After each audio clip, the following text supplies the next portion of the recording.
Hi, I'm Timothy Batten, and you're watching Welcome Home Doggy, where we talk about creating a better quality of life for all dogs. Joining us today is Coleen Ellis of Two Hearts Pet Loss Center. Stay tuned, and we'll be right back. We'll be there for you when you need a friend. We'll be there for you. We'll be there for you when you need a friend. We'll be there for you.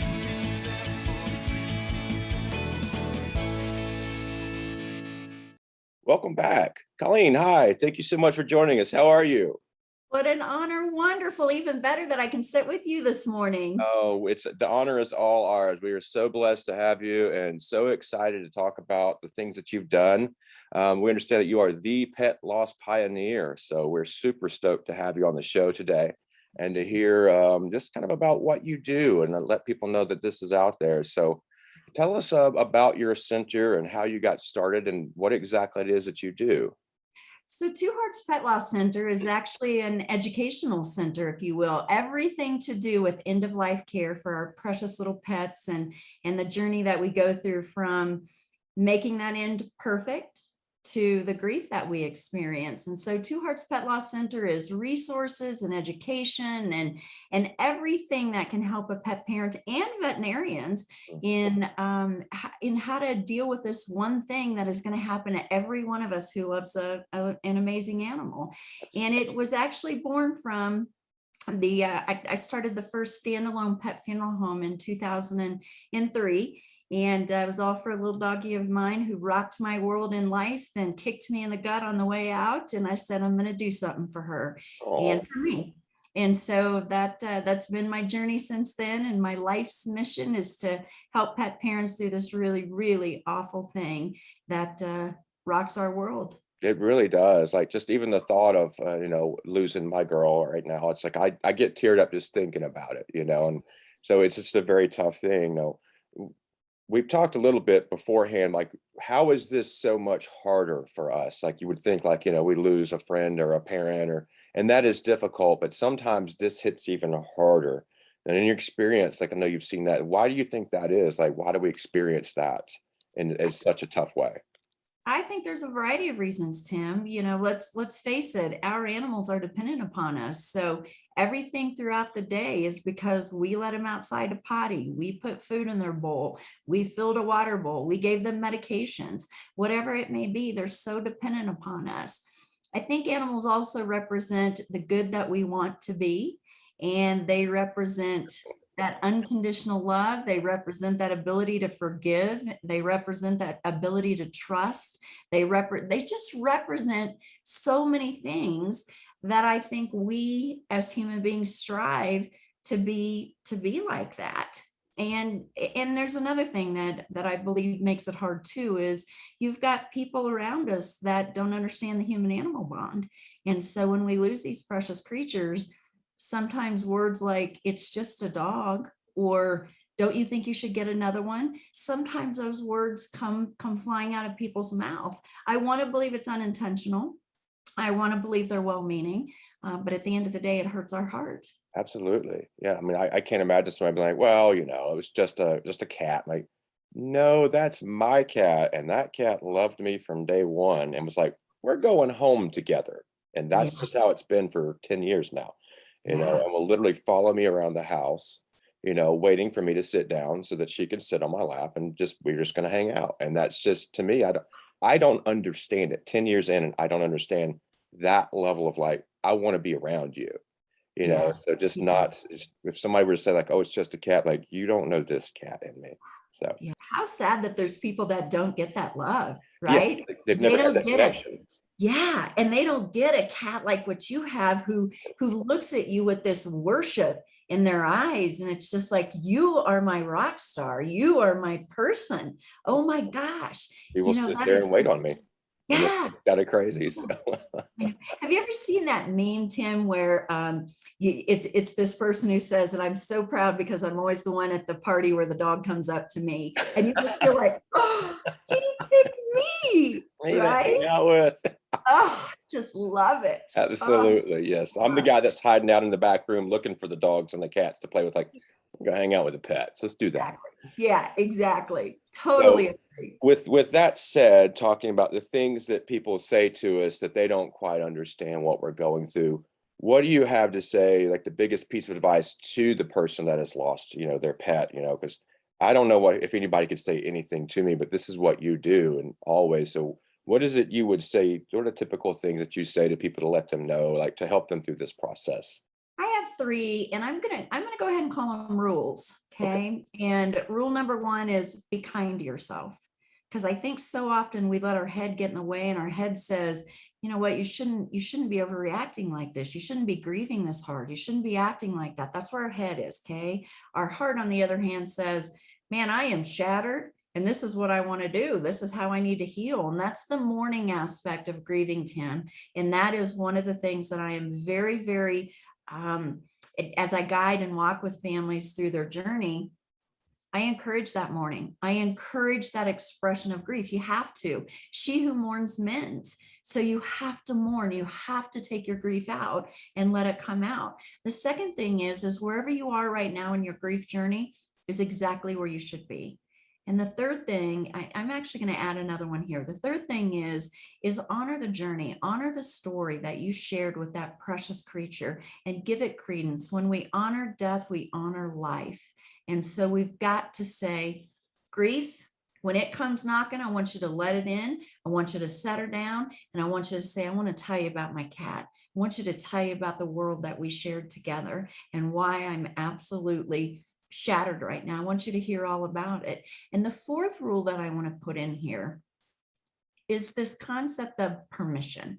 I want whatever you want to do to honor the life you shared with that kitty cat or that dog or that bunny or that whatever. I want to give you permission to do what you need to do to honor the life you shared. Do you want to have a service? Have a service. Do you want to have a visitation after they pass? Have a visitation. Do you, prior to their death, want to take a bucket list and go through this bucket list? Do it. Do whatever you need to do. What I tell pet parents, Tim, especially before the day, is I tell them I want them to put themselves out 6 months from now and look back on today and say, how will I make the end perfect and memorable? It's going to come. Death isn't a failure. Death is a part of life. And so how will I make it be memorable and perfect and an end that I can look back on and say, that was so her and that was so us. Mhm. Wow. Now that you should be doing this not just for pets. We need to put you everywhere. People need to hear that kind of thing. Like, just live well, enjoy your life, do it the way you Well, want to do it. It's so exactly. poignant. So Yeah. so people are doing memorial services then. They are having visitations for their pets and things then. So Well, if that's I kind can of get a hold of them, if I can get a hold of them and walk with them, they're like, yes, I want to do let's do some. that. So they're actually having a wake or like a memorial service even or funerals for their pets now. The big thing, Tim, that I want to kind of talk about is when we have the death of a pet, one of the very first things that I say to families is slow down, just slow down. There's no reason for that pet to be taken away immediately. There's no reason for our life to just all of a sudden not have their presence with us, even if they're deceased. Mhm. So one of the very first things I talk about, which for the thousands of families that I have suggested this and they've done it, not one of them has ever come back to me and said, I wish I wouldn't have done what you suggested. And what I suggest is leave that deceased pet home for a day, for 2 days. Mine stay home for 2 days. And it does a variety of things. Number one, it lets my other animals in the house, it lets them have some time with that deceased pet and pay their respects. Animals are so respectful. The second thing it does for my husband and I is it gives us this opportunity, in the words of my amazing mentor, Dr. Alan Wolfelt, it gives us the opportunity to back up and say hello as we prepare to say goodbye. Oh, Because I wow. want you to think about what you do at a visitation. You talk about the I remember whens. And Mhm. so it gives you this time to say, I remember the day you came here. I remember the lessons that I learned. I want to have my opportunity if I need to say, and I'm sorry. I have that opportunity to do that with them.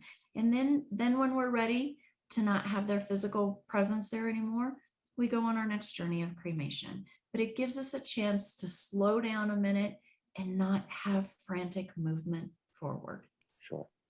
I think, definitely in today's society, that's the thing is like we just keep moving. We just keep moving, moving, moving, moving, moving, moving. There's no pause. There's no reflection. It's just everything is flash in the pan, then we're moving to the next flash in the pan. So that is amazing life advice just in general, like slow down, take Slow the moment, down. slow down, Even process. with exactly, even with human beings, Tim, we've lost the value of the ritual. We've lost the value of people gathering together to say their goodbyes and Absolutely. to support each other. We get back to work, or and I know last year was none of our faults as far as how we had to handle funerals and death and euthanasia of our animals. It was what it was. And so I think we have a reset time.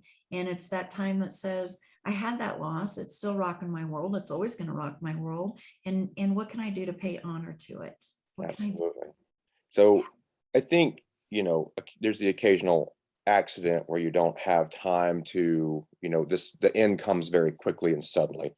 But what about the people leading up to the end? They know, like, okay, we're getting to that point. What kind of questions and things should they be thinking about for like their vet or, this end of life care? What kind of things do people need to be thinking about? What kind of things they need to be asking their vet in a way that lets them make a very informed decision? Absolutely. The questions are, again, what am I going to do right now to make the end perfect? I'll tell you a story. Okay. I met this young girl a few years ago at a conference, a vet conference, and apparently I had talked with her about the end that was coming for her doggy. And a few months later, that end happened. And here's what she did. And she told me when I saw her again at the same conference the next year, she said, I really, really stood tall and said, how will I make this end perfect? And she said, so the weekend prior, I painted her portrait. And then Monday, Tuesday, we did bucket list stuff. And Wednesday was the day. And on that morning, she said, I went out into my driveway and I took sidewalk chalk and I made a rainbow. And all of her friends came over and they had to walk across the Rainbow Bridge to come in and say their goodbye. And when it was time to do the euthanasia, they euthanized her in the rainbow. Everybody walked across Rainbow Bridge, Oh, and then she went in and lied in state for 2 days under the picture she had painted of her. And so as you think about what I just told you, which makes me tear up every time yeah, too, it's when just I killing talk me. about it. Yeah. But imagine every time she thinks about the end of that dog, that the final end, how peaceful it was for her to say, we did everything in those final few days. And so that's the first question. What can I do to make the end perfect? That's going to be so us. The second thing is to really think about, how do I see the end? Are you okay with euthanasia? Do you need to find a veterinarian who can help you with hospice and palliative care to get to a natural death? What do you need to do? What is you? What is you? Sure. Figure out what you're going to do that is you, and find the professionals that can help you with the way that you see the end. And I'll tell you, as a pet loss resource, whether it's a veterinarian who specializes in end of life care, a Reiki professional, an animal communicator professional, whatever it is, find those things, find your village that will help you on your final walk, so that again, you can turn around and say the end was perfect. It was perfect. I know that that's a tough thing. I had a friend just past year throughout 2021, they had to make that decision where the dog just all of a sudden like was just very sick. And they took her in, like she had a form of cancer. I can't remember exactly what kind it was, but like we could try some things, but basically, how do you, and he asked a great question I thought was, how do you want this end to look? Do you want her to be back and forth out of the hospital, or do you want her to go peacefully with you in the way that she wants? Like, so and it was a very wonderful question to ask. Like, is that what you want these last days to be like, of back and forth to a hospital and in and out with this pet and putting her through all this treatment that's going to be very expensive? But most importantly, she's going to be in the hospital a lot. Is that what you want? And Yeah. they sat with it for a while and made that tough decision of like, we've had 10 great years with her and we love her, but that's not the end we want. It was just Mhm. tough decision. I know they were torn up about it. I mean, it's messing me up because I love that dog too, but um, Mhm.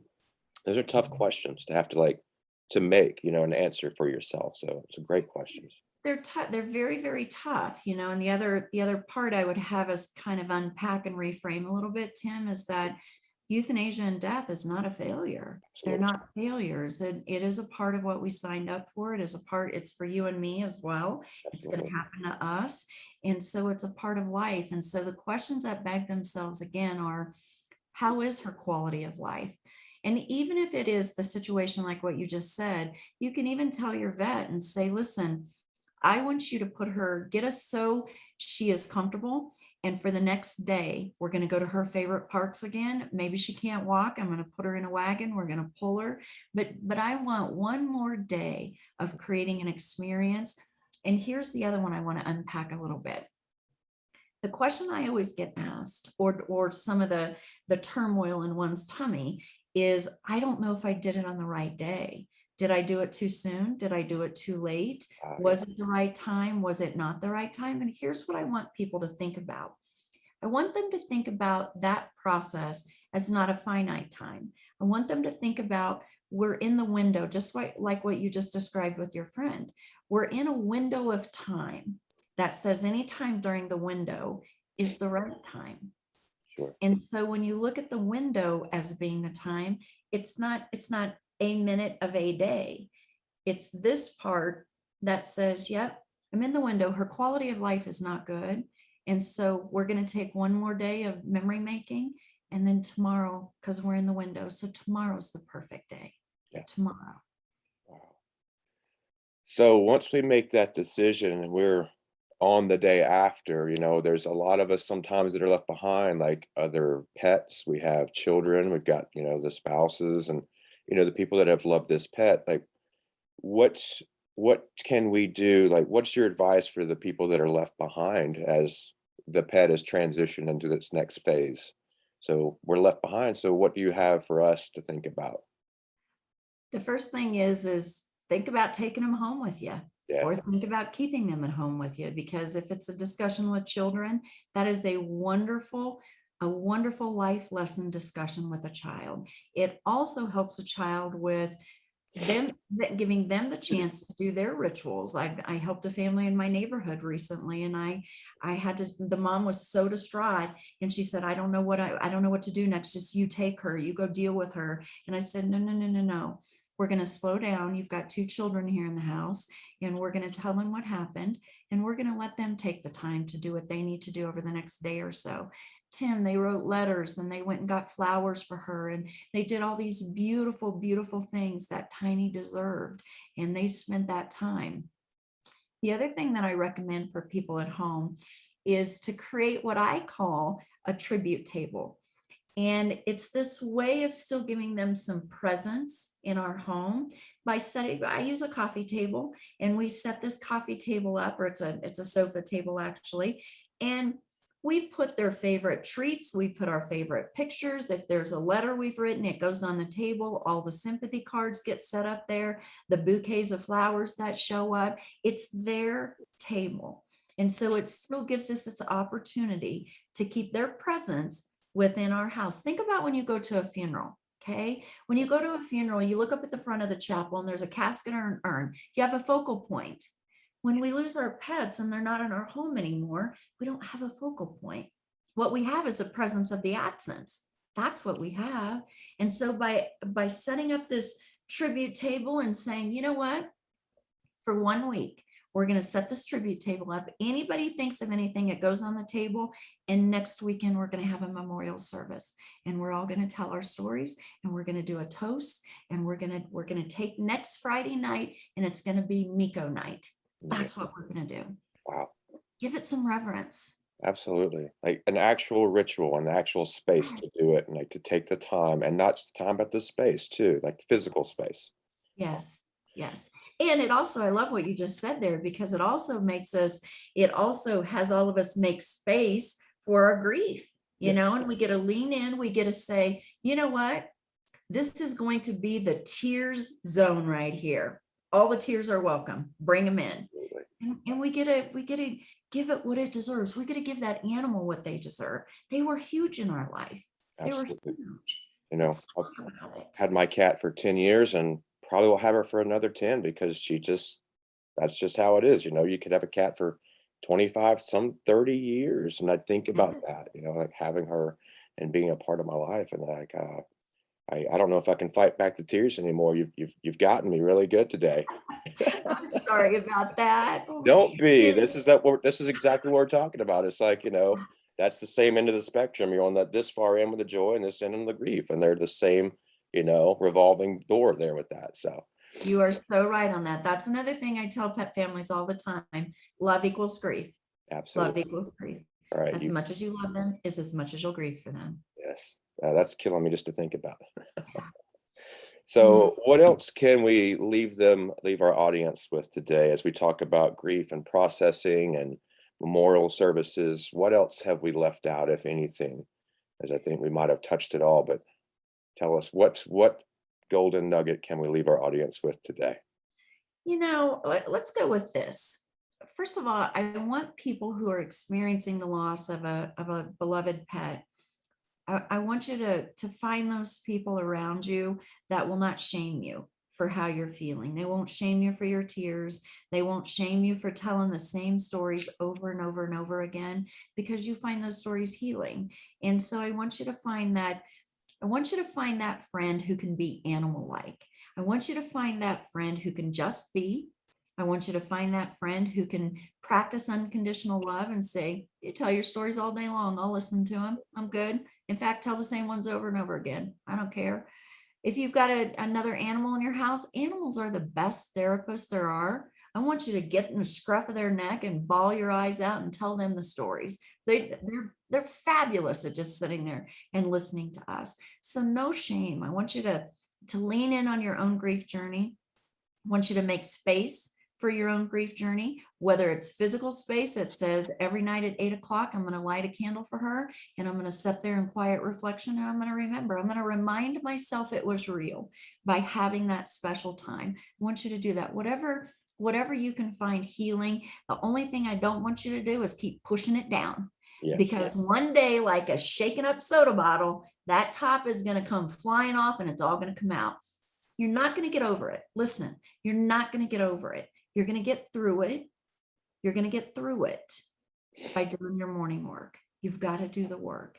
And then one day, you're going to look up and you're going to say, today I'm ready to look at the lessons that I learned from her and I'm ready to make them a part of my daily being, because when I do that, then she gets to live on forever because I get to practice a little bit of the lessons she taught me.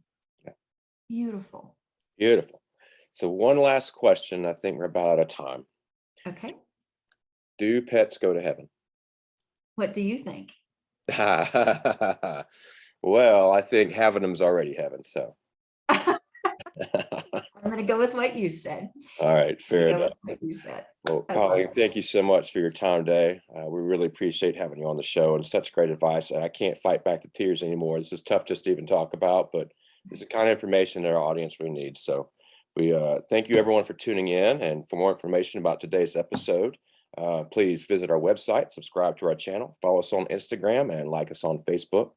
For more information about Coleen, you can visit our website as well and today's episode. So tune in next week for another episode of Welcome Home Doggy, where you can learn how to create a better quality life for all dogs. As always, I've been your host, Timothy Batten, and this has been Welcome Home Doggy. When you adopt a shelter pet, you discover their unique mix of all kinds of traits. Where'd Wiley go? Where's Wiley?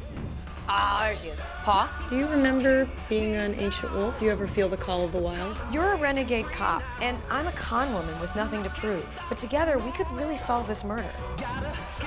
They're a little bit of a lot of things, but all of them are pure love.